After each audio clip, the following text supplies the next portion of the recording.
তাহলে এখানে তোমাকে যদি এটা বলা হয় যে এখানে কটা এসওএস ইউনিট আছে, দেখো এইখানে একটা এসওএস ইউনিট তুমি দেখতে পাবে,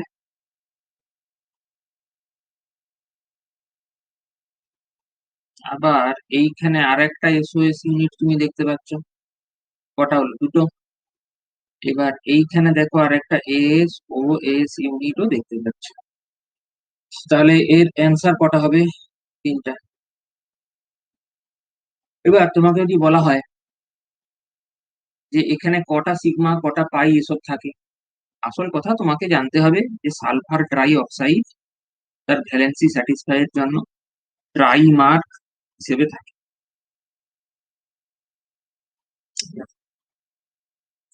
এবার এখানে তাহলে পাই বন্ড কটা আছে? এক, দুই, তিন, চার, পাঁচ, ছয়। সিগমা কটা আছে? এই ছটার ধারে ছটা, এছাড়া সাত, আট, নয়, 10, 11, 12। এই রকম এমসিকিউ এখান থেকে এক্সপেক্টেড, খুবই এক্সপেক্টেড। এবার আরো কিছু স্ট্রাকচার কিন্তু আমাদেরকে শিখতে হবে। যেমন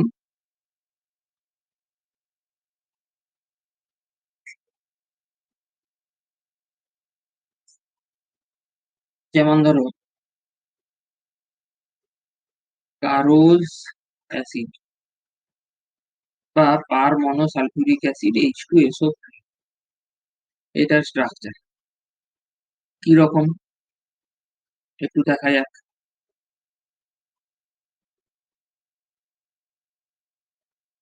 এখান থেকে এবার ঘুরিয়ে ফিরিয়ে নানা রকম প্রশ্ন আসে। যেমন ধরো অনেক সময় বলে দেয় যে নিচের কোনটাতে পারক্সো বন্ড আছে, দিয়ে তোমাকে এই নামটা বলবে না, H2SO5 বলে দিবে। তাই এখানে কিন্তু পারক্সো বন্ড আছে, তাহলে এটা এখানে মনে রাখার একটা বিষয়। দ্বিতীয়, যেটা খুবই জানতে চায় যে এখানে সালফারের অক্সিডেশন স্টেট কত। তুমি সালফারেরটাকে এক্স ধরে নাও, ডবল বন্ডেড যে অক্সিজেন গুলো এবং অক্সাইডের অক্সিজেন আর কি, সেই তিনজনকেই -2 ধরো। দুটো হাইড্রোজেন, এদেরকে +1। এবং এই পারক্সো বন্ড 2 × -1, তাহলে এক্স সমান কত হবে? +6। এইটা হচ্ছে এটার উত্তর। আচ্ছা, তৃতীয় কি রকম প্রশ্ন আসতে পারে? এসেছে যেরকম যে যদি এর হাইড্রোলিসিস হয় তাহলে কি আসবে? হাইড্রোলিসিস হলে এদিকে এইচ আর এইদিকে ও এইচ দিয়ে দাও, তো তাহলে কি পাবো আমি? এপাশে পাবো SOO OH।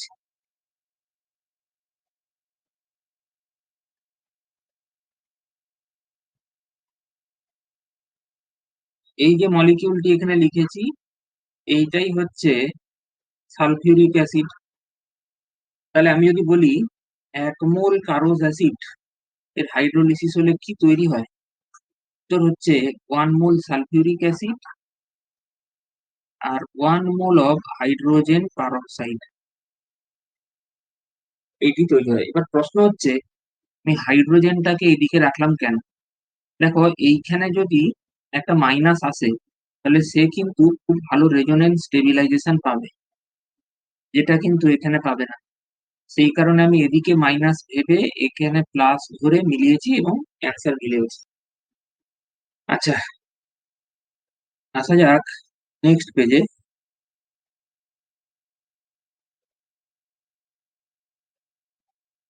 পেজ নাম্বার 5,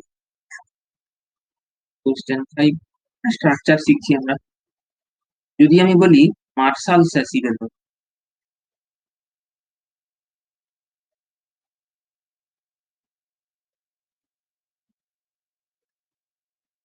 এর অপর নাম হচ্ছে পার ডাই সালফিউরিক অ্যাসিড।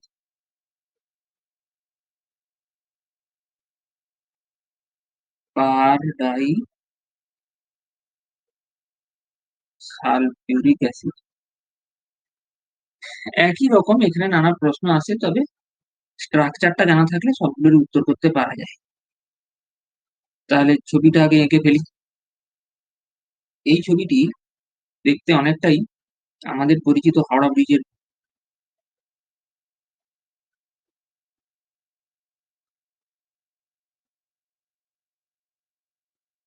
এখানেও এভাবে প্রশ্ন দিয়ে দেয় যে নিচের কোনটিতে পারক্ষ বন্ড আছে কি নেই। দেখো এখানে একটা চশমার মতন গঠন দেখতে পাচ্ছ, একে পারক্ষ বন্ড বলে, তোমরা জানো। তাহলে এখানে পারক্ষ বন্ড প্রেজেন্ট আছে, প্রথম। দ্বিতীয় খুবই গুরুত্বপূর্ণ প্রশ্ন, এখানে সালফারের অক্সিডেশন স্টেট কত। তো সালফার দুজনের জন্য দুটো এক্স, দুটো হাইড্রোজেনের জন্য 2 × +1, দুটো পারক্ষ অক্সিজেনের জন্য 2 × -1, আর অক্সাইডের অক্সিজেন গুলো 1 2 3 4, মোট 6টা আছে। এই দেখো 1 2 3 4 5 6, তার মানে 6 × -2 = 0, or x = +6। তাহলে এখানে সালফারের অক্সিডেশন স্টেট দাঁড়াচ্ছে কত, সেটি হচ্ছে 6, +6 দাঁড়াচ্ছে। এটা একরকম প্রশ্ন আসতে পারে। দ্বিতীয় প্রশ্ন যেটা আসতে পারে যে এর যদি হাইড্রোলিসিস হয় তাহলে কি তৈরি হবে।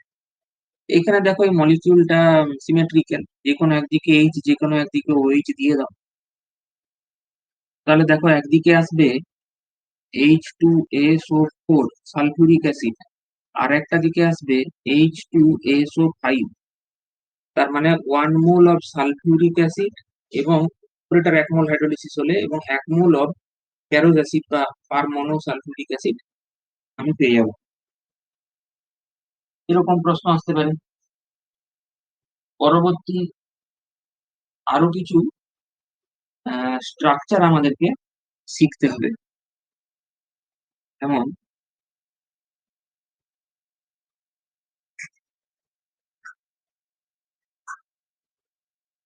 যেমন হচ্ছে তোমার থায়োসালফেট আর টেট্রাথায়োনেট, এই দুটো স্ট্রাকচার আমরা রেডক্সেও পড়ে থাকি।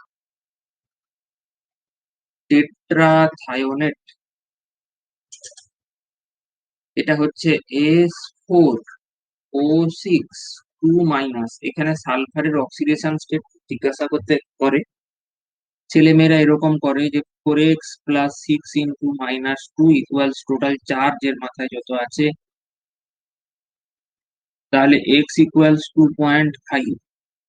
তবে বলাই বাহুল্য এটা কিন্তু এভারেজ অক্সিডেশন স্টেট, অ্যাকচুয়ালি এটা নয়। তার জন্য আমাকে স্ট্রাকচারটি জানতে হবে কিরকম। ছবিটা আঁকবে কি করে, দেখো 4টা সালফারকে পরপর লিখে দাও, তারপরে একদম যেগুলো প্রান্তে আছে বা টার্মিনাল পজিশনে তাদের উপরে নিচে টিকি দিও। তারপর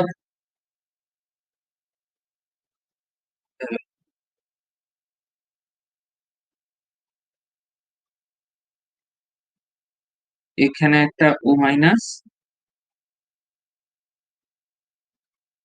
এখানে আরেকটা O-। তোমাকে এটা এইভাবেও দিতে পারে যে Na2S4O6 সোডিয়াম টেট্রাথায়োনেট, কিছু না, তখন এখানে একটা Na+ থাকবে, এখানেও একটা Na+ থাকবে।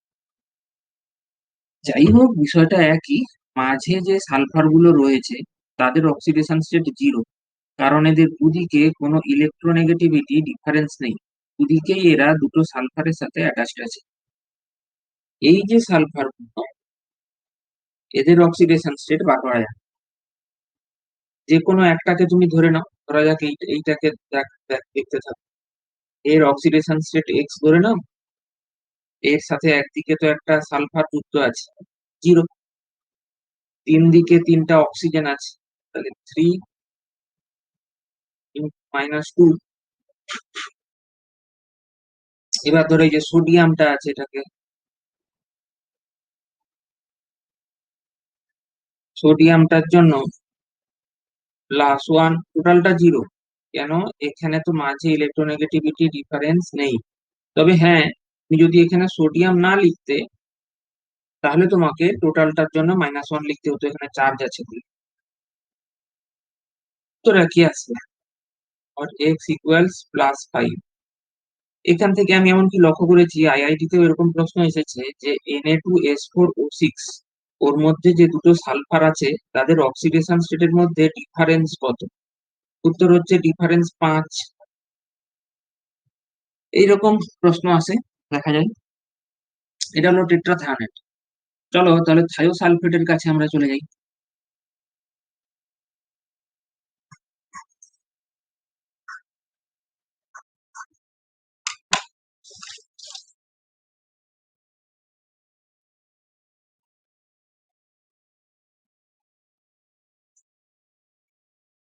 এক মিনিট।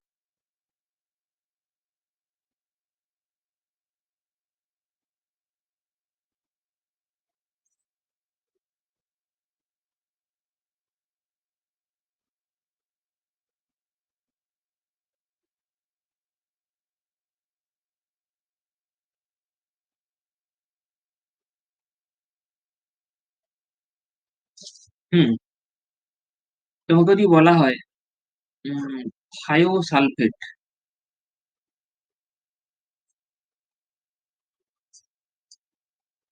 এটির ফর্মুলা H2O3 2-। কি রকম দেখতে? এখানে একটা সালফার আছে, আর তিনটে অক্সিজেন আছে, আর দুটো নেগেটিভ চার্জ দুটো অক্সিজেনের মাথায় আছে।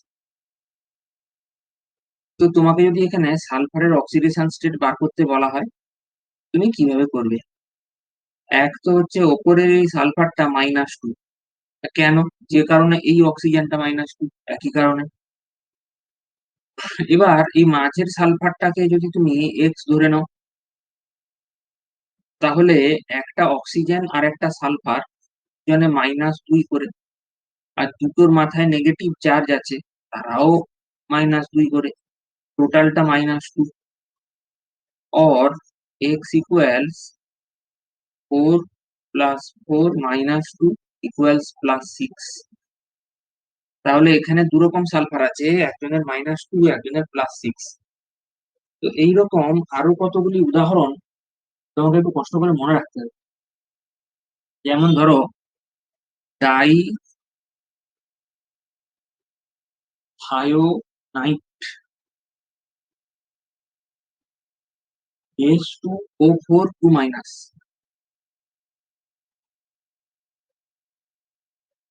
এটা স্ট্রাকচার কিরকম? দুদিকে দুটো সালফার, তাদের মাথায় অক্সিজেন, এখানে লোন পেয়ার অফ ইলেকট্রন, দুটো নেগেটিভ চার্জ। এখানে তিনখানা স্ট্রাকচার শেখাচ্ছি তোমাকে, তিনখানার মধ্যে সামান্য সামান্য ডিফারেন্স আছে। ডাইথায়োনাইট হলো, এবার ডাই থায়োনেট, তার ফর্মুলা H2O6 2-। কিরকম? দুটো সালফারের মধ্যে এস এস বন্ড দিয়ে দাও। খালি ওখানে যেগুলো লোন পেয়ার ছিল, এখানে সেটা লোন পেয়ার না দিয়ে তুমি এক কাজ করো, এখানেও দুটো অক্সিজেন দিও। তাহলে এখানে নাইট আর এখানে নেট থাকলে ডিফারেন্সটা কি সেটা নিশ্চয়ই বুঝতে পারবে। একই রকম আর একটি ডাই সালফাইড,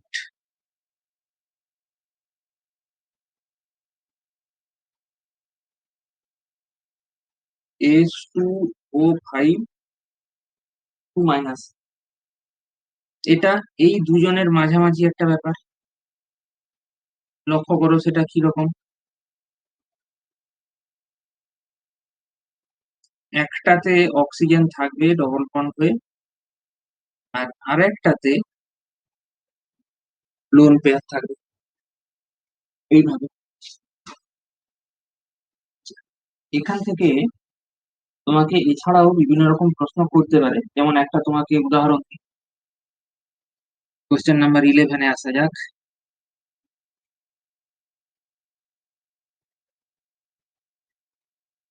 পেজ 8 কোশ্চেন 11।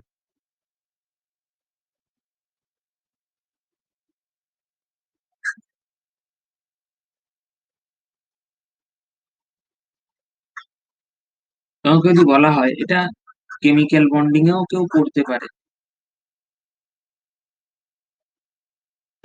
প্রশ্নটা হচ্ছে compare the CO bond order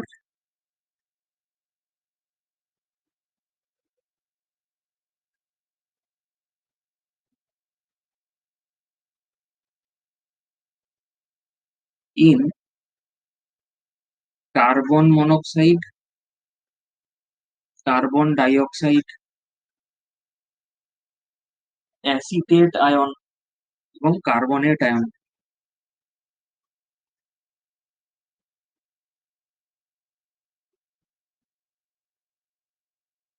এর সলিউশনটা লক্ষ্য করো। আমরা তো কার্বন মনোক্সাইড সম্পর্কে মলিকুলার অরবিটাল থিওরি পড়েছি। এখানে এইরকম একটা বন্ড থাকে, অক্সিজেন থেকে কার্বনের দিকে থাকে সেটা। উম, এর ফলে দুজনেরই অক্টেট ফুলফিল থাকে আর কি। তো যাই হোক, এখানে সিও বন্ড অর্ডারটা কত জানো? তিনখানা বন্ড আছে, লক্ষ্য করো। কার্বন ডাই অক্সাইডের মধ্যে সিও বন্ড কটা থাকে? টা। এখানে এইভাবে প্রশ্ন দেয় যে কটা সিগমা কটা পাই থাকে। এটা খুব পপুলার কোশ্চেন। কি সহজ, দুটো সিগমা দুটো পাই থাকে। অ্যাসিটেট আয়নের ক্ষেত্রে কি হয় ব্যাপারটা?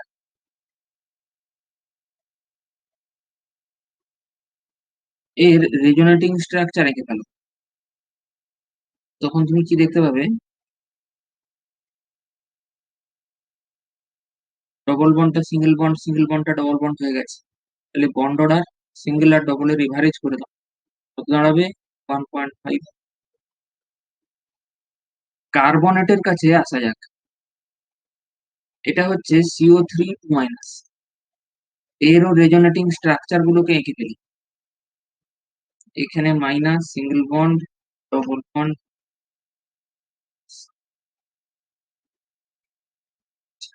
তাহলে এটা একবার ডবল ছিল, এটা একবার ডবল, আর পড়ে আছে এটা, এও আর একবার ডবল হবে।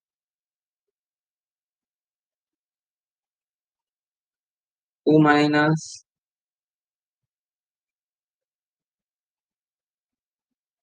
এইটা। এবার দেখো, প্রত্যেকটা বন্ড বার করে ডবল বন্ড, সরি, দুবার করে সিঙ্গেল বন্ড এবং একবার করে ডবল বন্ড হয়েছে। এখানে দেখো সিঙ্গেল, ডবল, সিঙ্গেল, প্রত্যেকটা। এখানেও দেখো এটা ডবল, এটা সিঙ্গেল, এটা সিঙ্গেল। তাহলে আমি এভারেজিং করতে পারি, +1 + 1/3 ইকুয়ালস 1.33, এইরকম একটা কিছু। তাহলে আমি যদি উপর থেকে নিচের দিকে নামি, তো ঘটনাটা কি হচ্ছে? সিও বন্ড অর্ডারটা ডিক্রিজ হচ্ছে। এবার প্রশ্নটা তো বন্ড অর্ডার দিয়ে নাও দিতে পারে, বন্ড লেংথ দিয়ে দিতে পারে। তাহলে কি হবে? বন্ড লেংথ ইনক্রিজ করবে। আবার এটা তো বন্ড লেংথের বিষয় নাও হতে পারে। Bond dissociation energy, bond dissociation energy decrease করে যাবে বন্ড লেংথ যদি বেড়ে যায় তাহলে।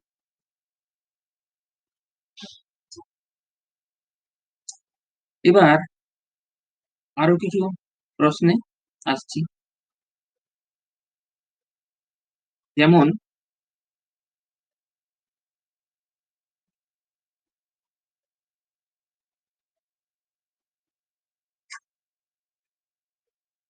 এই যে রিয়াকশনটা লিখতে চলেছে, এটা কিন্তু খুবই ইম্পর্টেন্ট। লেড সালফাইডের সাথে ওজোনের রিয়াকশন।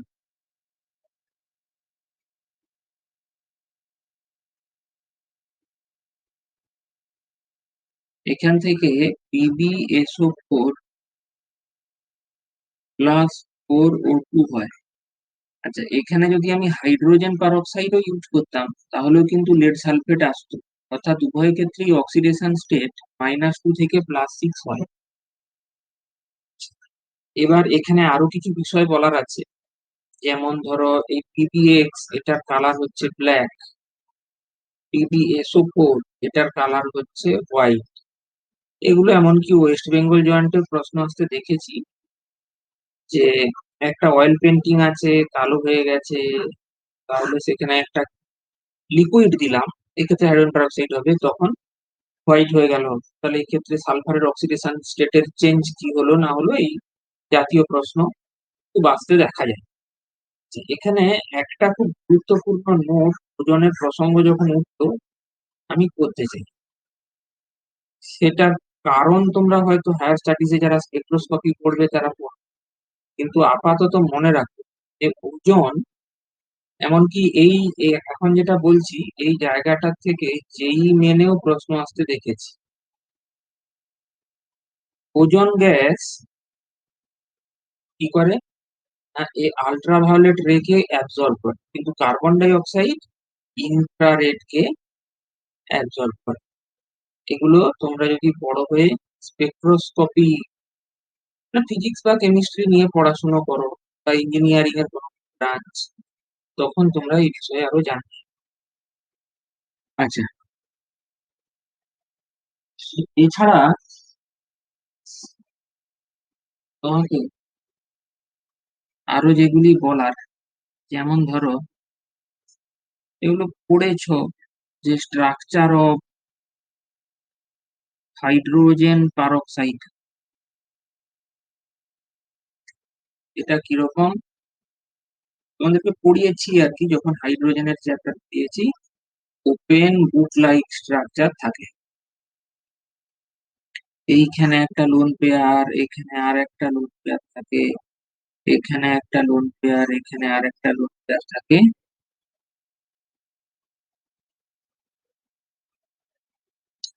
এগুলোকে মনে মনে ভাবো একটা ওপেন, খুব খুব বইয়ের মতন দেখতে হবে, ওপেন লাইক স্ট্রাকচার। আচ্ছা, এবার এখানে আরো একে নিয়ে বেশ কিছুই কথা বলার আছে আমার। এটা হচ্ছে প্রথম বিষয়, স্ট্রাকচার অফ হাইড্রোজেন পেরোক্সাইড সম্পর্কে। দ্বিতীয় হচ্ছে এখানে অক্সিজেন গুলোর হাইব্রিডাইজেশন জানতে চাই অনেক সময়, sp3। তৃতীয়, অনেক সময় বলে এটা প্লেনার না নন প্লেনার, প্লেনার হওয়ার কোনো প্রশ্নই নেই, এটা নন প্লেনার। তারপরে জানতে চাই এটা কি পোলার না নন পোলার, উত্তর হচ্ছে যে অবশ্যই পোলার, এবং এর ডাইপোল মোমেন্ট আছে। কেন না, দেখো হাইড্রোজেন থেকে অক্সিজেনের দিকে তো মোমেন্ট থাকবে, আর এটা যেহেতু নন প্লেনার, তাহলে তো একটা আরেকটাকে ক্যান্সেল আউটও করবে না, আবার লোন পেয়ার গুলোর দিকেও তো এভাবে মোমেন্ট থাকবে, সেই কারণে ক্যান্সেল আউটও করবে না, তবে পোলার ডাইপোল মোমেন্ট আছে, ডাইপোল মোমেন্ট গ্রেটার দেন। এছাড়া তোমাকে আমি ক্লাস 11-এ হাইড্রোজেনের চ্যাপ্টারে স্ট্রেংথ অফ হাইড্রোজেন পারক্সাইডের অঙ্ক করিয়েছিলাম, সেটাও কিন্তু এক্ষেত্রে লাগবে।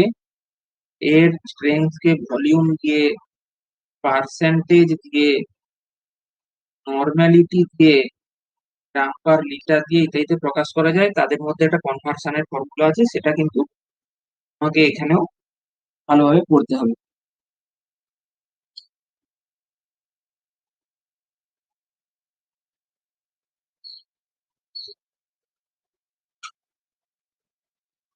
আচ্ছা, ওজন,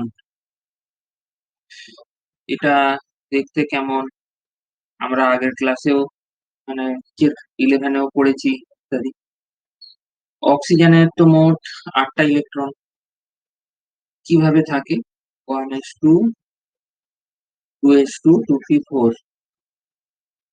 হ্যাঁ, আত্রেয় ঠিকই বলেছে, এখন sp3 বলেছে, ওটা হচ্ছে ও না, সে একদম ধারেরটাকে দেখছে না, আমি সেন্ট্রালটা জানতে চেয়েছি গো। তুমি ধারেরটা বলেছো, ঠিকই বলেছো, কিন্তু সেন্ট্রাল। 2s2,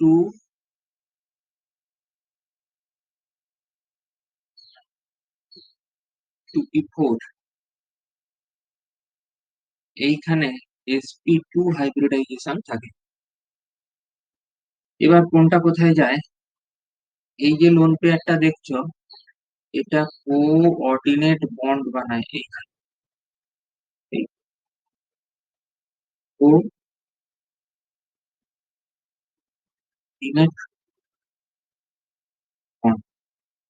আর একটা যেটা আছে সেটা সেটা আনশেয়ার্ড পেয়ার বা লো পেয়ার হিসেবে থাকে। হলো। এবার এই যে ইলেকট্রনটি এ সিগমা বন্ডিং এ এনগেজ থাকে, আর একটি যেটি যেটি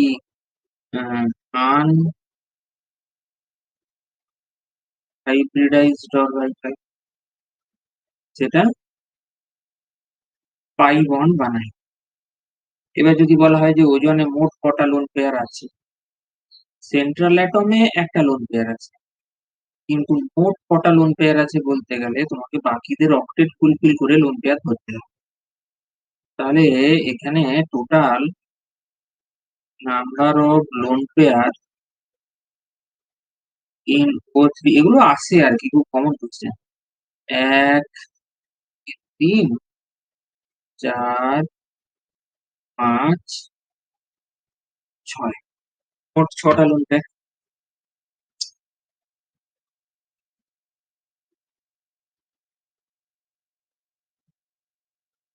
দেখো এখানে কিছু কমন সেন্স কাজে লাগাতে হবে, যেমন এখানে Fe3+ আছে। Fe3+, তো এর চেয়ে আর বাড়তে পারে না অক্সিডেশন স্টেট, কিন্তু কমতে পারে। তাহলে এটা Fe2+ হতে পারে। তাহলে এখানে কি হয়েছে, অক্সিডেশন স্টেট কমে গেছে, মানে রিডাকশন হয়েছে। তাহলে এখানে প্লাস থেকে বাড়তে হবে, বাড়লে সালফেটের কি হয়, মানে কি বলে, সালফারের +6 হয়। তাহলে +4 থেকে +6 বেড়ে গেছে, মানে কি হলো, অক্সিডেশন হয়েছে। এখানে বলা হচ্ছে জল আছে, দুটো অক্সিজেন, আর এখানে আছে চারটা অক্সিজেন, তাহলে এখানে একটা 2 দিয়ে দিতে হবে। তাহলে হাইড্রোজেন গুলো যাবে কোথায়, তারা নিশ্চয়ই H+ হিসেবে থাকবে। শুভঙ্কর ঠিক দিয়ে বলেছে। এটাকে তো আমি এভাবেও লিখতে পারি যে 2H2SO4। তোমাকে পরীক্ষাতে না এরকম দেবে না, তোমাকে পরীক্ষাতে কিরকম দিয়ে দেবে জানো, দেখো, বলবে Fe3+ plus SO2 plus XH2O, এখান থেকে Fe2+ plus SO4 2- plus H+। হ্যাঁ, তারপরে তোমাকে এইখানে দিয়ে দেবে ওয়াই, এখানে দিয়ে দিল জেড, তারপরে বললো যে XYZ কি হবে বলো, দিয়ে চারটে অপশন দিয়ে দিল। তার মধ্যে যে অপশনটাতে 2 আর 1 আর 4 আসবে সেইটাই হবে উত্তর। অর্থাৎ তোমাকে দেবে, দিয়ে একটু দেবে, কিন্তু দিতেই পারে। তো এই ধরনের ইকুয়েশন গুলো তো রয়েছে এনসিইআরটি বইতেই, তোমরা একটু দেখবে আশা করি। পেজ 10, 17 নাম্বার, এখানেও একই রকম। তোমাকে যদি আমি বলি যে পারম্যাঙ্গানেট আর সালফার ডাই অক্সাইডের রিয়াকশন হচ্ছে অ্যাকোয়াস মিডিয়াম, তাহলে কি হবে, এটা একেবারেই ব্যালেন্স করে কি আমাকে বলা যাবে?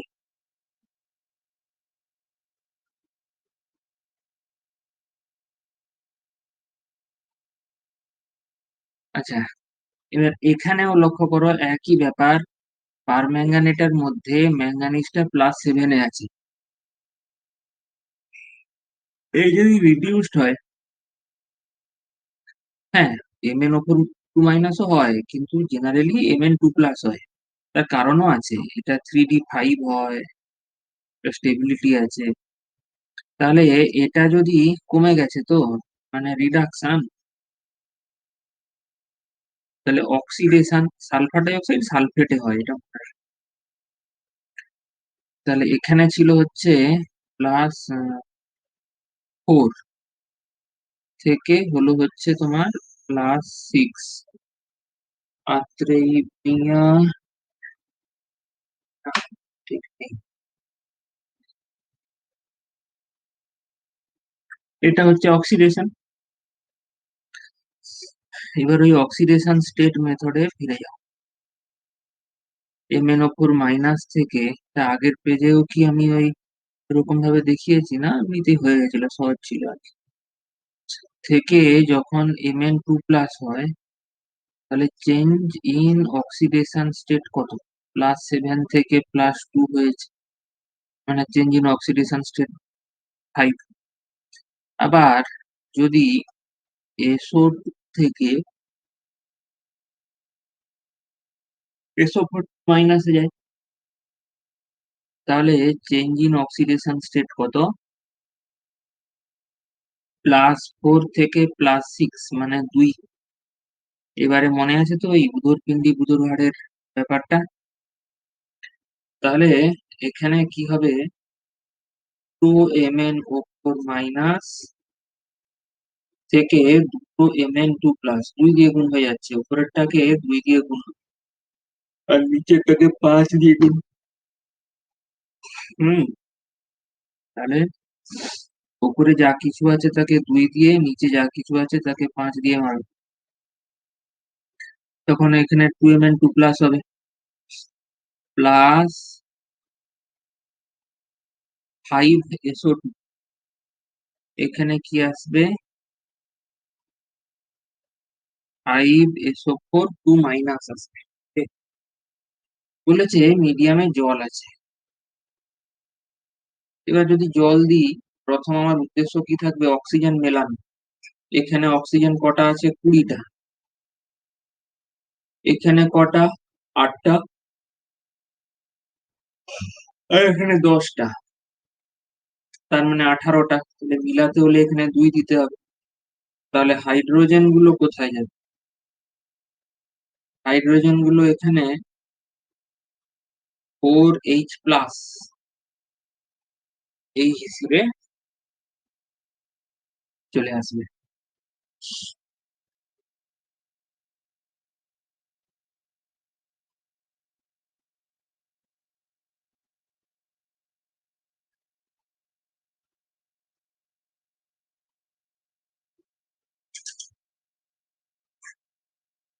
চলে আসছি গ্রুপ 18-এ। এখানে কারা কারা আছে? হিলিয়াম, নিয়ন, আর্গন, ক্রিপ্টন, জেনন, রেডন। এদের মধ্যে রেডন হচ্ছে রেডিও অ্যাক্টিভ।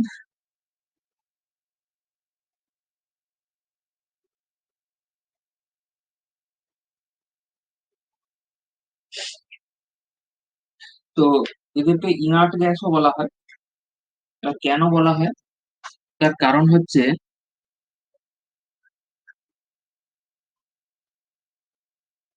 এদের ফিল্ড ইলেকট্রনিক কনফিগারেশন থাকে, একমাত্র হিলিয়ামের সেটা থাকে না, সে 1s2, বাকি সবারই। এবার এটা অত্যন্ত স্টেবল হয়, এর ফলে এদের আয়োনাইজেশন এনার্জি একটা প্রচন্ড হাই পজিটিভ ভ্যালু দেখা যায়,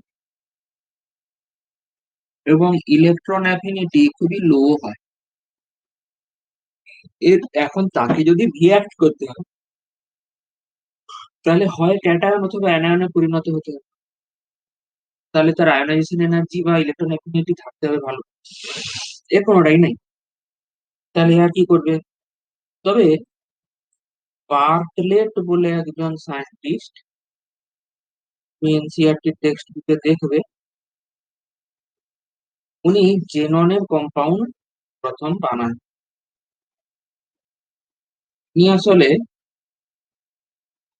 O2BDF6 নিয়ে কাজ করছিলেন। তখন ওনার মনে হয় যে O2 থেকে O2+ ক্যাটায়ন বানাতে যে এনার্জি খরচা হয়, জেনন থেকে জেনন প্লাস বানাতেও সেই একই এনার্জি খরচা হয় প্রায়। তাহলে কি জেননের কম্পাউন্ড বানানো যায় না? তখন উনি XePTF6 বানান। এটি প্রথম ইনার্ট গ্যাসের কম্পাউন্ড।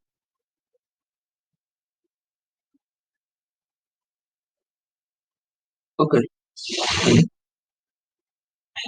তবে দেখা যায় যে জেননের কম্পাউন্ড গুলো অক্সিজেন আর ফ্লুরিনের সাথেই আছে। যেমন ধরো, আমি যদি বলি যে কম্পাউন্ডস অফ জেনন, তাহলে আমাদের নাম নাম কি কি মনে পড়ে? Xc F2, Xc F4, Xc F6,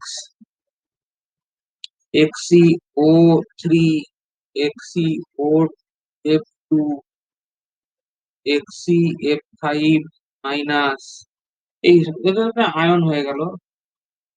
তো যাই হোক, এইগুলোর এখানে সবই দেখো ফ্লুরিন আর অক্সিজেন দিয়ে।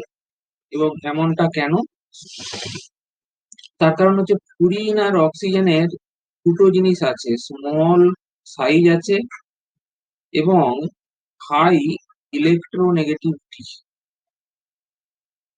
এই দুটো কারণের জন্য। এবার এদের মধ্যে জেননই কেন, বাকিরা নয় কেন? কম্পাউন্ড বানাতে তো বাকিরা পারে না, শুধু জেননই পারে, এমনটা কেন? রেডনের কথা ছেড়ে দাও, ধরো রিঅ্যাক্টিভ স্টেবিলিটি। তো তার কারণ হচ্ছে, আমি যদি উপর থেকে নিচের দিকে নামি, তাহলে তো সাইজটা ক্রমশ বাড়ছে। তাহলে জেননের সাইজটা বাকিদের চেয়ে বেশি বড়। এবার সাইজ যদি বাড়ে, তাহলে পোলারাইজেবিলিটি বেশি হয়, পোলারাইজেবিলিটি ইনক্রিজ করে যায়, তখন সে বন্ডিং এ পার্টিসিপেট করে সহজে। এটাই হচ্ছে সেই কারণ যে জেননই কেন এমনটা করে। এছাড়া এছাড়া এনসিইআরটি বইতে আরেকটা প্রশ্ন আছে, তোমরা যারা এনসিইআরটি বই পড়েছো,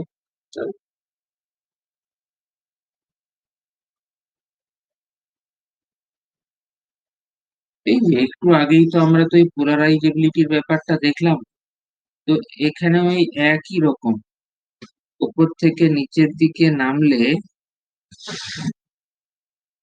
এখানে স্টার দিয়ে লিখে দিচ্ছি আর কি, solubility increases down the group। তার কারণ কি সলিবিলিটি, অ্যাকোয়াস সলিবিলিটি? কারণ হচ্ছে পোলারাইজেবিলিটি ইনক্রিজেস উইথ সাইজ। হলো, আসা যাক নেক্সট পেজে।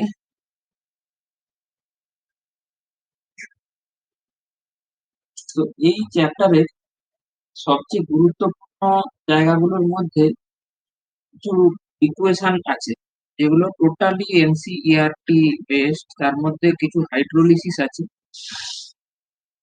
সেগুলো খুব গুরুত্বপূর্ণ। যেমন ধরো, তোমাকে যদি বলা হয় যে জেনন ফ্লুরাইড XeF2, তার সাথে যদি জলের রিয়াকশন হাইড্রোলিসিস হয়, তাহলে কি আসবে? এবার এগুলো মানে অনেক সময় বদমাশি করে কি, নিচের কোনটা আসবে না দিয়ে দেয়। কে বলছে যে জেনন একটা অপশানে আছে, একটাতে আছে ধরো এইচএফ, একটাতে ধরো আছে ও, আর একটাতে দিয়ে দিলে ধরো জল, H2O। তাহলে এই তিনটেই আসবে, কিন্তু জলটা নেই, সেইটাতেই ঠিক হবে। অর্থাৎ ওরা চাইছে এনসিইআরটি খুঁটিয়ে পড়ুক। বা ধরো তোমাকে যদি XeO বলে, জেনন টেট্রাফ্লুরাইড আর কি দিয়ে দেয়, তাহলে কি হবে? তাহলে হবে বলতে, জেনন বইতে আছে, কিন্তু কি বলে যে এটি পড়বে, এরকমও তো একটা বলার লোক চাই। +24 HF +3O2, এখানে দিয়ে দিল যে নিচের কোনটা তৈরি হয়, বলে জেনন XeO3 HF, তারপরে অল অফ দিজ দিয়ে দিল, তা অল অফ দিজ হবে এইরকম। সবচেয়ে তো আমি দেখেছি XeF6টার থেকেই পরীক্ষাতে বেশি আসে। যেমন ধরো, এর নানা রকম হয়, পার্সিয়াল হাইড্রোলিসিস হয়, H2O রিঅ্যাকশনে XeOF4 হয়। আবার যদি আরো একটু বেশি জল দেওয়া যায়, অর্থাৎ H2O, এই ব্যাপারটা হয়, তখন OF2 এবং 4HF এইটা হয়। যদি আরো একটু বেশি জল দেওয়া যায়, অর্থাৎ 3H2O, তাহলে XeO3 প্লাস 6HF, তার মধ্যে আবার আমি দেখেছি পরীক্ষাতে এইটাকে সবচেয়ে বেশি আসছে, অর্থাৎ XeF6 এর হাইড্রোলিসিস মানে একদম কমপ্লিট হাইড্রোলিসিস হয়ে কি আসে XeO3 আর 6HF। আর এখানে যে দুটো আছে তারা হচ্ছে পার্সিয়াল হাইড্রোলিসিস প্রোডাক্ট, মানে জলটা কম আর কি। হলো, এবার এখান থেকে আরো কিছু প্রশ্ন, ওই রিয়াকশন ভিত্তিক প্রশ্ন পরীক্ষাতে আসতে কিন্তু দেখা দিচ্ছে। যেমন ধরো XeF4 এর সাথে, এগুলো সব এনসিইআরটি কোশ্চেন, যদি SbF5 এর রিয়াকশন হয়, দেখো এটা তো একটা ভ্যাকান্ট অরবিটাল থাকে, তো এখানে যে চারটে ফ্লুরিন আছে আর কি, তার মধ্যে একটা লোন পেয়ার সহ এখানে চলে আসে, তাহলে কি তৈরি হবে? XeF3 প্লাস এবং Sb, যার যার কাছে ফ্লুরাইড চলে যাচ্ছে সে কি হবে? মাইনাস। একই রকম ভাবে তোমাকে যদি বলা হয় XeF2 প্লাস PF5, ওই স্টাইলটা একই, হয়তো তোমার মনে রাখার একটু সুবিধা করে দিতে পারি, মনে রাখতে হবে এখানেও একই রকম XeF প্লাস হবে। আরে এগুলো সিবিএসই প্রিভিয়াস ইয়ারে পর্যন্ত এসছে জানো, তাহলে এন্ট্রান্সে না আসা কি আছে। চলো নেক্সটে আসি আমরা, পেজ নাম্বার 13।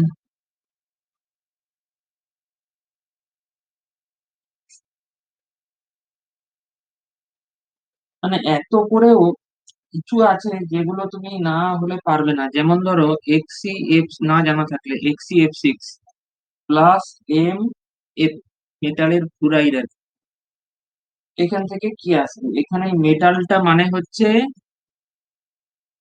সোডিয়াম,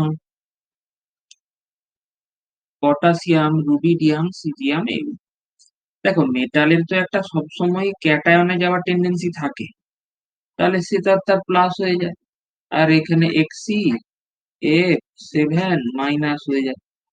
এই, তবে এখানে কি বলতো, এতক্ষণ যেগুলো করালাম সেগুলো তুমি একটু বুঝে করলে মনে রাখতে পারবে, কিন্তু ধরো এখন যেটা করাতে চাইছি যাচ্ছি এনসিইআরটি, সেটা এখন তোমাকে একটু মনে রাখার চেষ্টা করতে হবে। এখানে হয়টা কি দেখো, F2 তো এইরকম ভাবে থাকে, এখান থেকে ফ্লুরিন গুলো বেরিয়ে চলে যায়, খানা ফ্লুরিন যদি বেরিয়ে যায় তাহলে XeF6 তৈরি হয় এবং O2 এটাও তৈরি হয়। এই স্ট্রাকচার এবং হাইব্রিডাইজেশন গুলো পরীক্ষার জন্য খুব ইম্পর্টেন্ট। XeF2, XeF4, XeF6, এগুলো প্রত্যেকটাই আমরা করব। XeO3, XeOF4, XeOF2, XeF5 plus, XeF5 minus. আচ্ছা, চলে যাব নতুন পেজে, একটা একটা করে করতে শুরু করব। এখন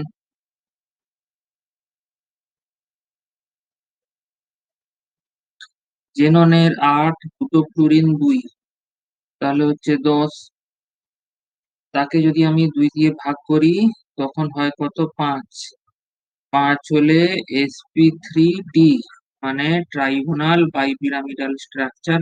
ওকে, এবার এখানে তো জেননের দুদিকে দুটো ফ্লুরিন থাকবে, সুতরাং বন্ড পেয়ার 2, তাহলে লোন পেয়ার কত? 5 থেকে 2 গেলে পড়ে থাকে হচ্ছে 3। তো কিরকম ভাবে এটা থাকবে?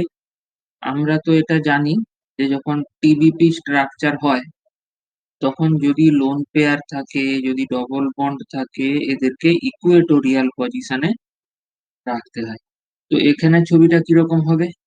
এক্স ই, এইটি হচ্ছে ইকুয়েটোরিয়াল পজিশন, যেখানে তিনটে লোন পেয়ার রয়েছে। অ্যাক্সিয়াল পজিশনে দুটো coin। তাহলে এটা দেখতে কেমন হবে? লিনিয়ার।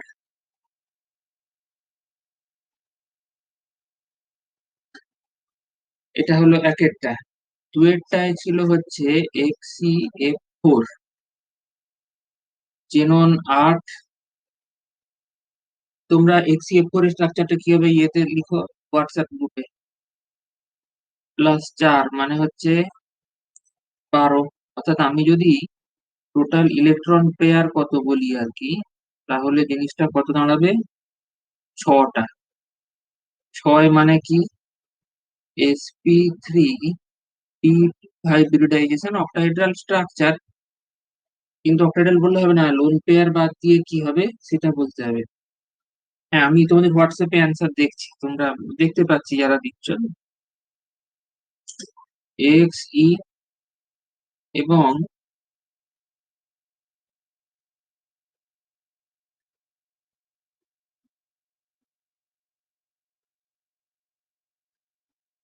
হুম, এবার লোন পেয়ার গুলো একটা আরেকটার থেকে উল্টো দিকে থাকে। এমনটা কেন হয়? না, to minimise inter electronic repulsion, square planar structure. একেবারে ঠিক।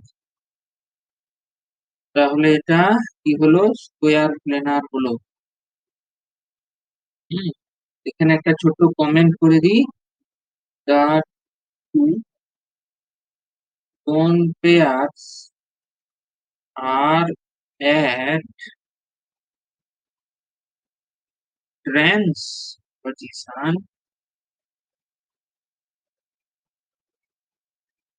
to minimize inter-electronic repulsion.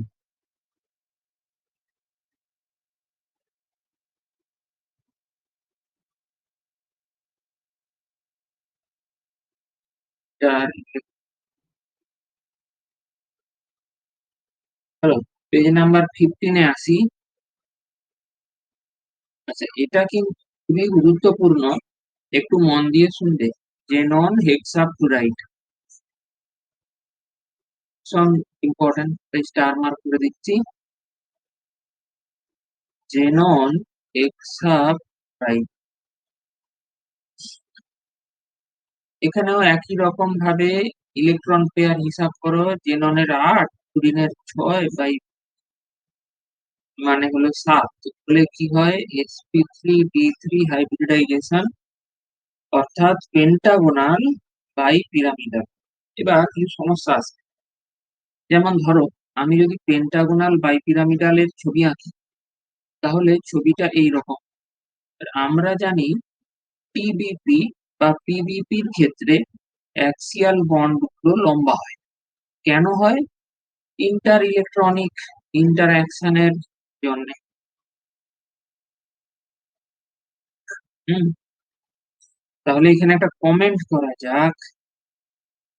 The axial HCF bond length should be longer than equatorial HCF bond due to inter-electronic repulsion। কিন্তু এখানে সেটা দেখা যায় না, বাট ইন অ্যাকচুয়াল প্র্যাকটিস হলো।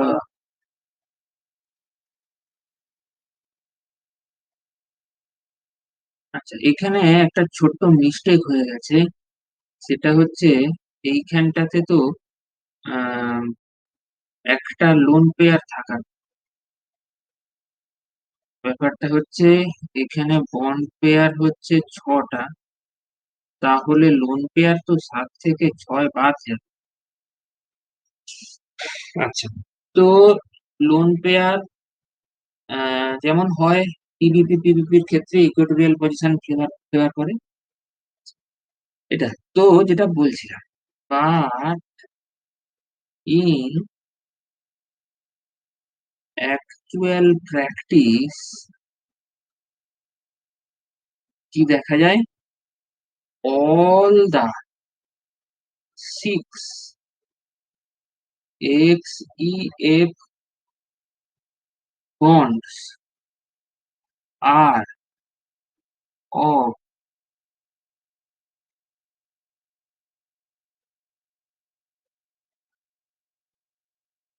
Same bond length.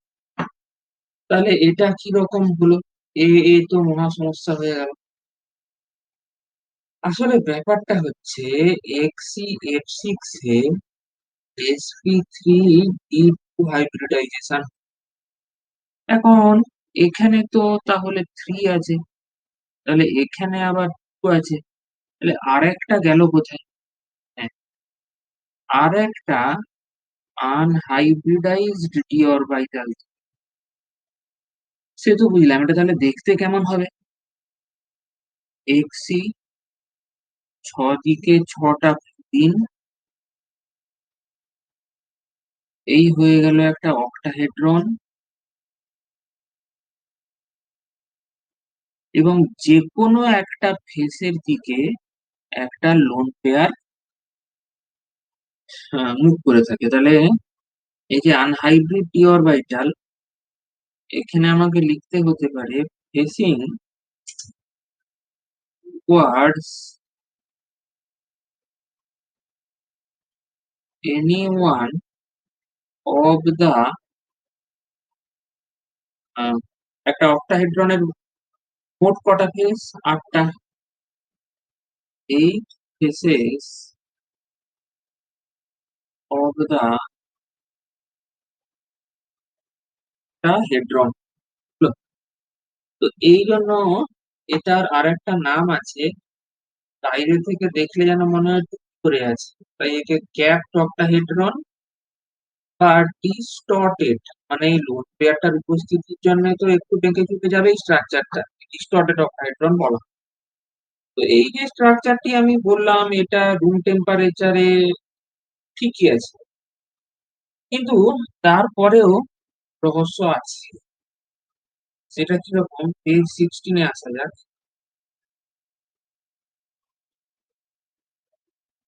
দেখা যায় at very low temperature, সেখানে যদি 19F NMR স্পেকট্রোস্কোপি বলে একটা স্টাডি আছে, ওটা নেওয়া হয়, সেখানে দু রকম বন্ড লেংথ দেখতে পাওয়া যায়। Presence of types of XCF bond length, খুব কম টেম্পারেচারে, একদম সে -40 -80 ওরকম। তো প্রশ্ন হচ্ছে কি, এটা কিভাবে হলো এ বাবা? না না, এ বাবা বলতে কেসটা হচ্ছে কি দেখো, এই তো হচ্ছে তোমার যদি মানে পেন্টাগোনাল বাইপিরামিডাল হতো, যদি তো তাহলে তো জিনিসটা তো এরকম থাকতো। আবার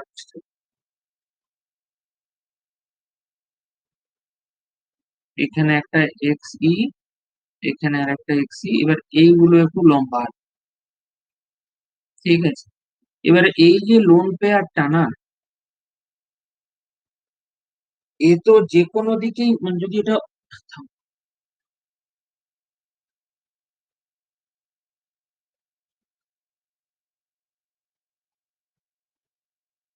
মানে তুমি ধরে নাও যে এটা ডিস্টর্টেড অক্টাহেড্রনটা ছবি আঁকছি, লোন পেয়ারটা এইদিকে মাথা করে আছে।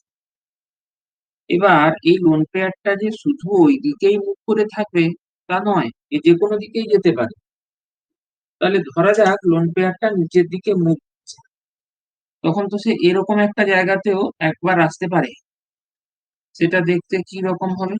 তখন লোন পেয়ারটা এইখানে চলে আসবে, যেই না এখানে চলে আসবে তখন অ্যাক্সিয়াল বন্ড গুলো লম্বা আর ইকুয়েটোরিয়াল বন্ড গুলো ছোটখাটো হয়ে যাবে। মানে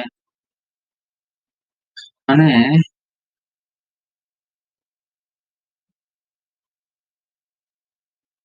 এই বন্ড গুলো এমনি করে পাই হলো।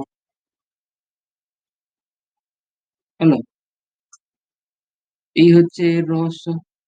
আবার এ তো আবার কি করতে পারে, নিচের দিকে আসতে পারে, এর কোনো এর মানে এই যখন যেখানে, এটাও এক ধরনের রেজোনেন্স বলা যেতে পারে।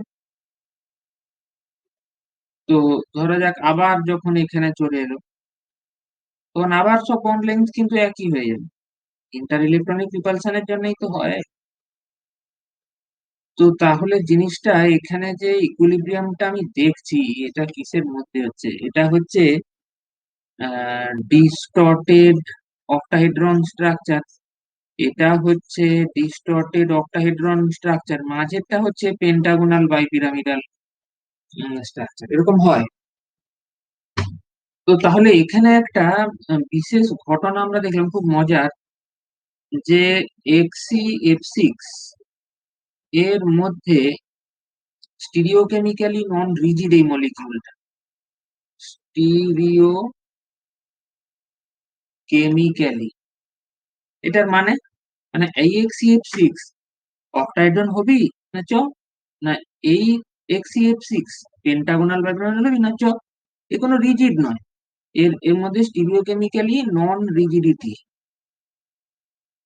এইটা রয়েছে। এই যে ধর্মটি, একে বলে ফ্লাক্সিওনালিটি। এবং তাহলে এক্সিএফ সিক্স কি হলো? এক্সিএফ সিক্স হলো একটা ফ্লাক্সিওনাল মলিকিউল।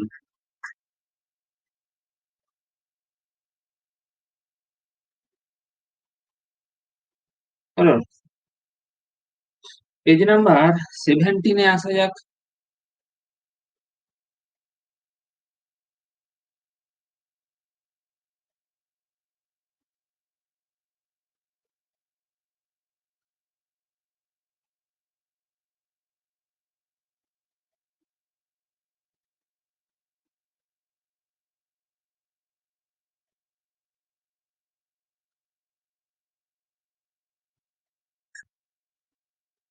এক্স ই ও থ্রির কাছে আসা যাক। অল্প যাই হোক, এক্স ই তিন দিকে তিনটে অক্সিজেন থাকবে, এই বিষয়ে সন্দেহ নেই। তাহলে সেন্ট্রাল অ্যাটমের ইলেকট্রন পেয়ার হিসাব হবে যখন জেননের জন্য 8, আর তিনটে যেই ডবল বন্ড আছে তাদের প্রত্যেকের জন্য 0/2। আমরা পড়েছিলাম না, সিঙ্গেল বন্ডের জন্য +1, ডবল বন্ডের জন্য 0, ট্রিপল বন্ডের জন্য -1 শিখেছিলাম। 4 মানে sp3 হাইব্রিডাইজেশন। এবারে এখানে তাহলে সিগমা বন্ড পেয়ার কটা আছে? 3টা। তাহলে লোন পেয়ার কটা আছে? 4 থেকে 3 দিয়ে দাও, একটা। তাহলে টিভির ছবি আমি যদি আঁকি, তাহলে দেখতে কিরকম? উপরের দিকে এরকম লোন পেয়ার, আর তিন দিকে তিনটা ও। তাহলে গল্পটা কি হলো? পিরামিডাল, তাই না? তাহলে এখানে একটা নোট দিয়ে দিই, পরীক্ষায় যেটা টুকি আসে, যে XeO3 ইজ আইসো স্ট্রাকচারাল উইথ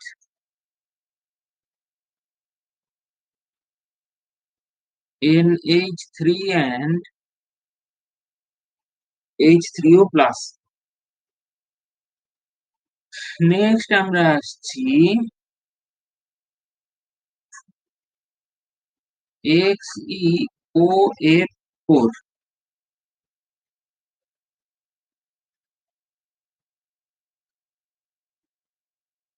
XeOF4, এখানে ভাই জেননের কাছে একটা অক্সিজেন এসে বলবে আমার দুটো বন্ড চাই, আর চারদিকে চারটা ফ্লুরিন এসে বলবে একটা করে বন্ড চাই। এটা হচ্ছে প্রথম কথা। এবার এই জেননের ইলেকট্রন পেয়ার হিসাব করব। জেননের জন্য 8, ডবল বন্ডের জন্য 0, চারটা ফ্লুরিনের জন্য 1 করে। তাহলে কত হবে? ছয়। ছয় হলে sp3d2 অক্টাহেড্রাল হয়। এবার লোন পেয়ার বাদ দিয়ে কি হচ্ছে আমি দেখব। বন্ড পেয়ার মানে কিন্তু সিগমা বন্ড পেয়ার কটা হচ্ছে? পাঁচটা। একটা তো পাই, ওটাকে ছাড়াও। তাহলে লোন পেয়ার কটা হবে? ছয় থেকে পাঁচ গেলে এক। এবার আমি যদি একটা অক্টাহেড্রনেরই ছবি আঁকি, তাহলে ডবল বন্ড আর লোন পেয়ারটাকে একে অপরের উল্টো দিকে আমি রাখছি। তাহলে এখানে কি লিখতে পারি? নোটের আকারে the double bond and lone pair আর ট্রান্স বা অপোজিট। এমনটা কেন? To minimise inter electronic repulsion. তো তাহলে এটাকে দেখতে কিরকমটা হবে? এটাকে দেখতে হবে হচ্ছে স্কোয়ার পিরামিডাল। ঠিক আছে, এবার আসা যাক XeO2F2।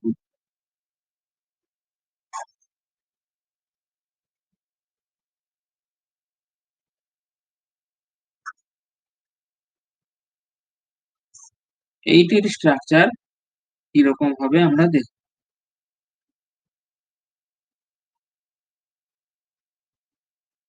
আচ্ছা, এখানে ভাই জেননের কাছে দুটো অক্সিজেন এসে ডবল বন্ড হয়ে থাকবে আর দুটো ফ্লুরিন এসে সিঙ্গেল বন্ড হয়ে থাকবে, হলো? তো এবার যদি এই সেন্ট্রাল অ্যাটমটায় কটা ভ্যালেন্সিয়াল ইলেকট্রন পেয়ার আছে আমি হিসাব করি, কি হবে? জেননের জন্য 8, দুটো ফ্লুরিনের জন্য 2, আর ডবল বন্ড গুলোর জন্য 0/2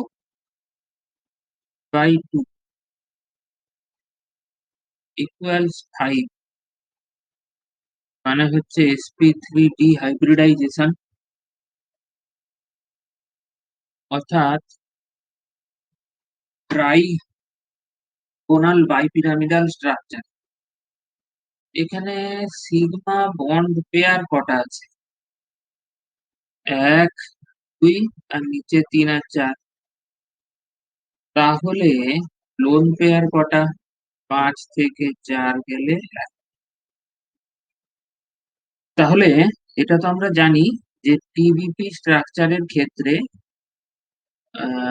লোন পেয়ার আর ডবল বন্ড এইগুলো কিন্তু ইকুয়েটোরিয়াল পজিশনে থাকে। কেন থাকে? To minimise inter electronic repulsion. Two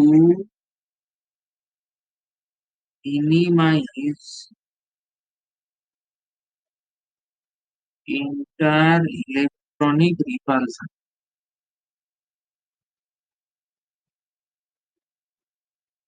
আচ্ছা, এবার এটা ছবি এঁকে ফেলো। এই হলো এক্সি, এখানে একটা ডবল বন্ড, এখানে একটা ডবল বন্ড, এখানে একটা লোন পেয়ার। চলো, ইকুয়েটোরিয়াল পজিশন কভার বুঝছে। এবার এখানে একটা পিন, এখানে আর একটা পিন। তবে এখানে কিছু ব্যাপার আছে, যেমন valence shell electron pair repulsion.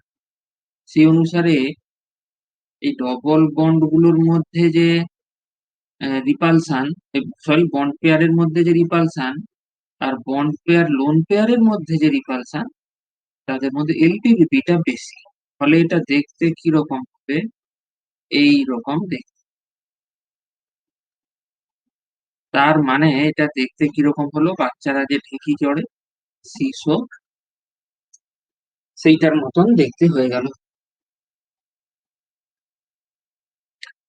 আচ্ছা,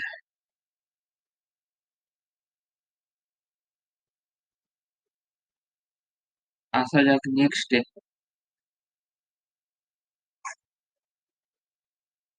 এক্স ই F5 মাইনাস, এটা কিরকম হবে দেখো। জেননের 8টা, ফ্লুরিনের 5টা, একটা negative, divided by 2 equal 7। sp3d3 hybridisation, তার মানে হচ্ছে পেন্টাগোনাল বাইপিরামিডাল। এবার এখানে বন্ড পেয়ার কটি? না, 5টি। লোন পেয়ার কটি? 7 থেকে 5 চলে গেলে কটি? 2টি। এবার এই লোন পেয়ার গুলো কোন পজিশনে থাকে?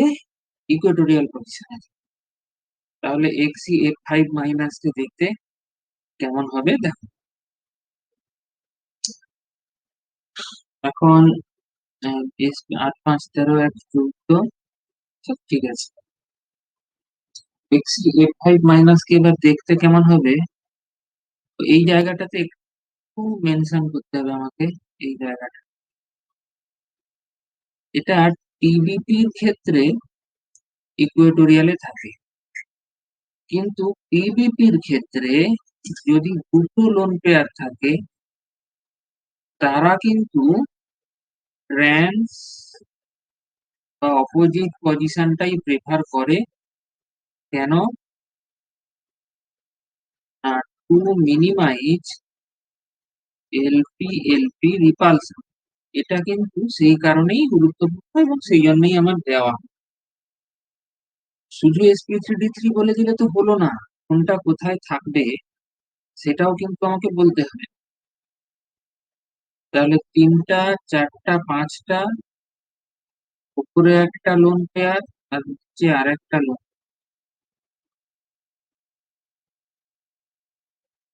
5 দিকে 5টা ফ্লুরিন। তুমি এদেরকে এইভাবে একটা দাগ দিয়ে কল্পনা করো, তখন তুমি যে ছবিটা দেখতে পাবে সেটার নাম হচ্ছে পেন্টাগোনাল প্লেনার স্ট্রাকচার। এর নাম হবে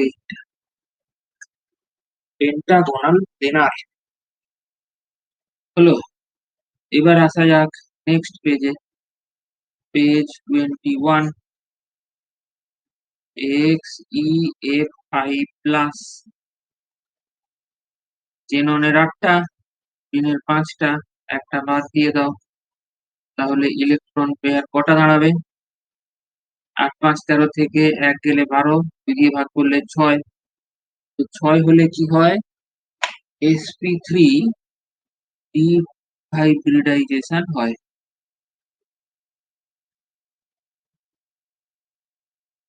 অর্থাৎ অক্টাহেড্রাল। তবে হ্যাঁ, এখানে বন্ড পেয়ার 5টা, তাহলে লোন পেয়ার দাঁড়াবে 6 থেকে 5 গেলে একটা। ওকে, এবার এটা তাহলে দেখতে কিরকম হবে? এই হলো জেনন। একটা অক্টাহেড্রনের তো সবগুলো দিকই একই ইকুইভ্যালেন্ট। তাহলে 5 দিকে 5টা ফ্লুরিন দিয়ে যে কোনো একদিকে একটা লোন পেয়ার দিয়ে দাও। যদি আমি এই লোন পেয়ারটা এইভাবে দিয়ে দিই, তাহলে এই ছবিটা এবার দেখতে কিরকম হয়ে গেল? Square pyramidal. তাহলে এটার নাম কি লিখবো? Square pyramidal structure.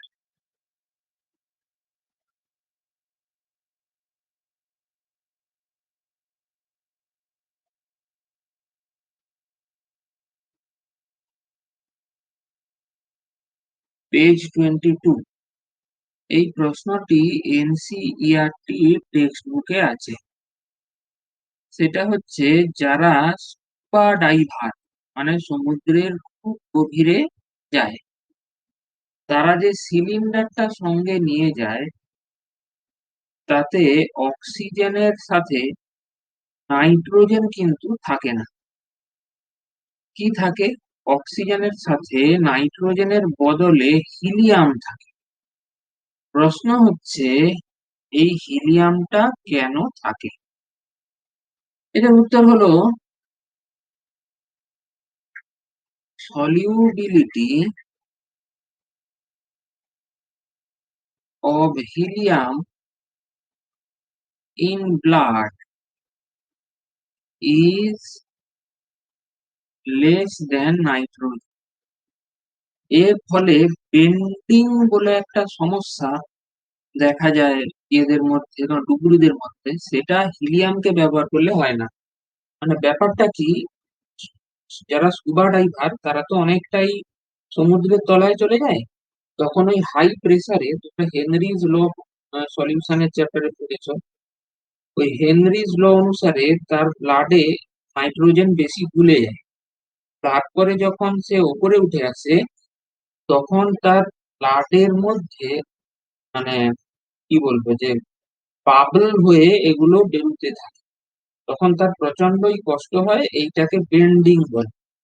কিন্তু যেহেতু হিলিয়ামের সলিউবিলিটিটা নাইট্রোজেনের চেয়ে কম, নানা কারণেই কম, তো সেক্ষেত্রে হেনরিজ ল অনুসারে এর সলিউবিলিটিও কম।